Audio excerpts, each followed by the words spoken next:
ಕಲಿಯುಗದ ಆರಾಧ್ಯ ದೈವರಲ್ಲಿ ಹನುಮನ ಪಾತ್ರವೂ ಕೂಡ ಅಪಾರವಾದದ್ದು.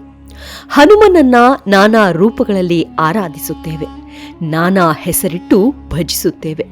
ಸಾಮಾನ್ಯವಾಗಿ ಪ್ರತಿಯೊಬ್ಬರ ಮನೆಗಳಲ್ಲೂ ಹನುಮನ ವಿಗ್ರಹವೋ ಮೂರ್ತಿಯೋ ಅಥವಾ ಫೋಟೋವನ್ನ ಪೂಜಿಸುತ್ತೇವೆ.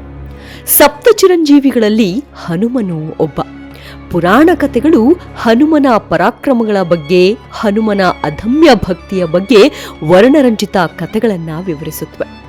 ಅಂಥ ಮಹಾಪರಾಕ್ರಮ ಘೋರ ಯುದ್ಧಗಳಲ್ಲಿ ಹನುಮ ತಾಳಿದ ಪಂಚಮುಖಿ ರೂಪ ಇಂದಿಗೂ ನಮ್ಮೆಲ್ಲರಿಗೂ ಅಚ್ಚರಿಯನ್ನ ಉಂಟು ಮಾಡುತ್ತೆ.